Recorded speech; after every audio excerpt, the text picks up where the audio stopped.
Put on your nerdy glasses, it's time to get schooled with these 7 days to dye tips and tricks.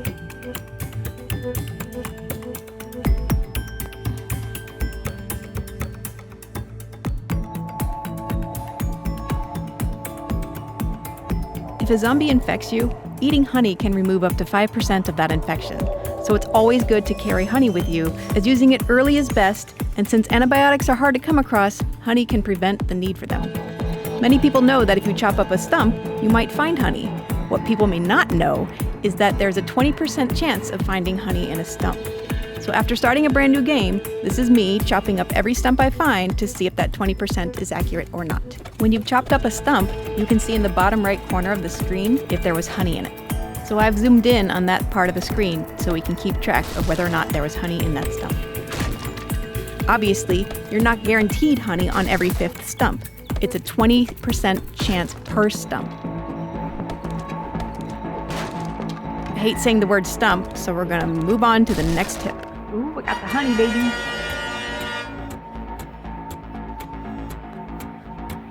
I almost always choose a pre-built structure or a POI as either my home base or my horde base. Why?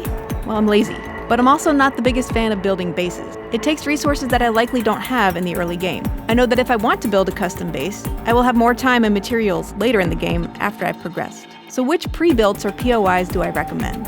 Well, first we should talk about what the structure is built with. Here I've come across a house that has wooden siding, but also a brick foundation. It also has some concrete steps. We're going to test each material to see if the brick and concrete really are more durable than the wood siding, or if it's just for aesthetics. So we see that the wood siding has a max durability of 500, while the brick has a max durability of 1200. And the concrete comes in at 5,000. Clearly, we want to choose a structure that is made of concrete or something similar.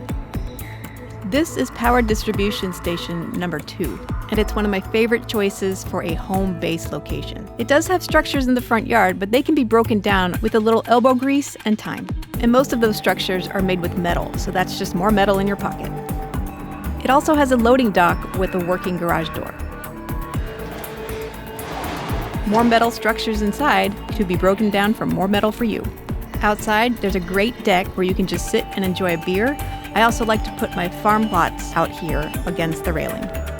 But the best thing about this location is that it is surrounded by a fence, and it also has barbed wire. Sure, the fence won't last forever, but it's a start. The only TLC it requires is to fill in this gap in the fence, but that's where your creativity comes in. Man, I sound like a real estate agent. My other favorite location for a home base is the Cruise Through liquor store. It also has a working garage door and a lot less demo to be done in the front. Inside, you just need to break down the coolers and the shelves. Oh man, there's a stash of beer. But then there's also your very own bathroom. Both of these locations are made with concrete, so you know they're going to be durable.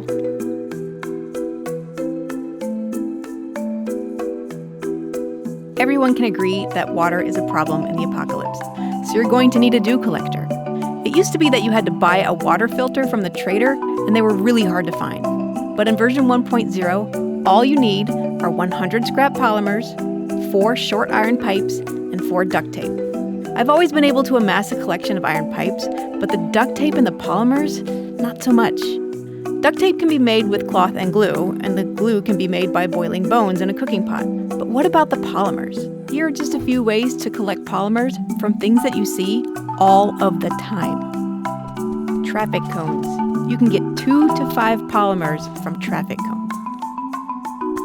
Then there's these yellow jersey walls, and also trash cans, the big rolly kinds, or these little round boys with the flat lid. And finally, here's the polymer source that blew my mind. Boxes. You break these down, and inside there's products, plastic products, and you get to keep the polymer. So now that you have your dew collector, you want to keep an eye out for the 3 upgrades: the gatherer, the tarp, and the water filter. The gatherer makes the dew collector collect water twice as fast. The tarp doubles the amount of water that is collected.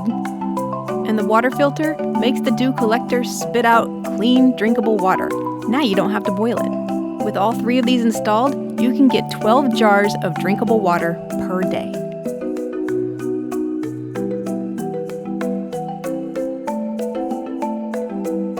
Resource pallets are these plastic-covered cubes of materials like cement, sand, clay, etc. Great for those who have crafted their cement mixer and want materials to upgrade building blocks to be more durable. They come in all sorts of colors, but they all basically contain the same types of materials. But how many of each type of material do you get, and what's the best way of breaking them down? Here's me again in my test game. I've got a repaired level 1 stone axe and a level 1 stone shovel, and we're going to find out answers to these questions. I have emptied my inventory of any materials that I may already have. First, we'll break down this pallet with a stone axe and see what we get.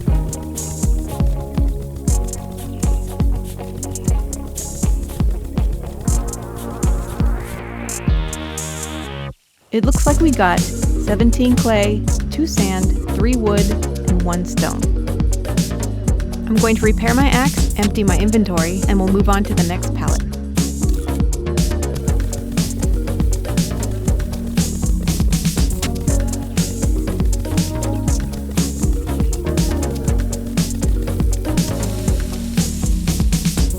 This time we got 7 cobblestone, 20 clay, 3 stone, and 12 sand. Now we'll empty our inventory again and move on to breaking these down with a stone shovel, level 1.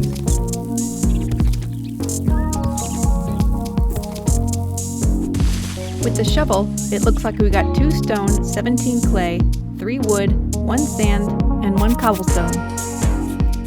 And finally, the last pallet.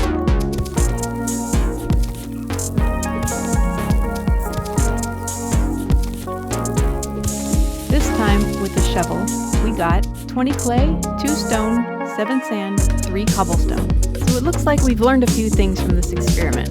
First one is, you're guaranteed to get a decent amount of clay from any one of these pallets. Everything else is kind of a crapshoot. Also, any wood you might get comes from the ones that are actually sitting on a visible pallet.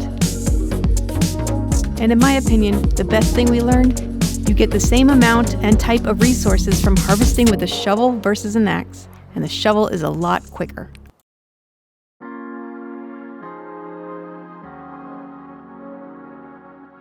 Now that you've established a base, you want to protect it. You want to keep it clear of zombies, and the best way to do that is to set up a land claim block.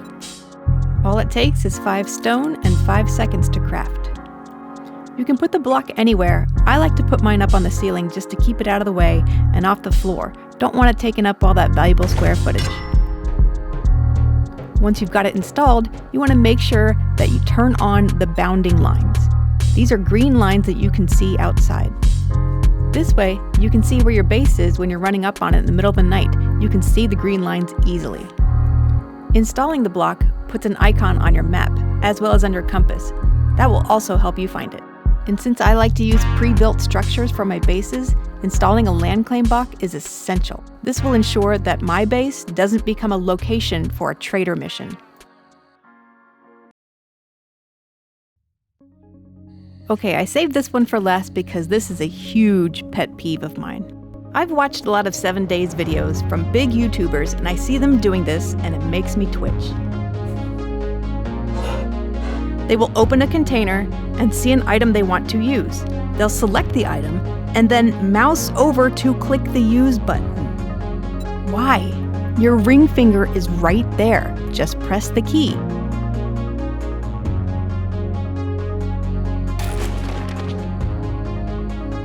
Here's another example. This car has 4 items in its inventory. Some of them I want to scrap, some of them I want to take, and some I want to drop.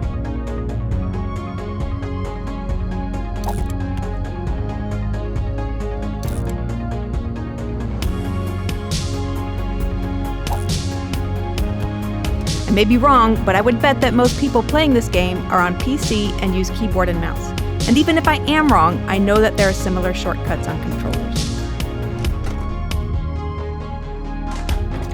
I don't mean to sound snarky. I just want everyone to have the best experience playing this game. Keyboard shortcuts are efficient and helpful when you're getting mobbed by zombies while in menus.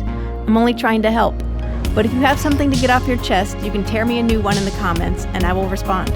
I'm grateful that you even watched this far, or at all for that matter. Keep an eye out for another video like this. I really had fun making it. Maybe even consider subscribing. It would help out so much. Thank you, survivors. I'll see you in the wasteland.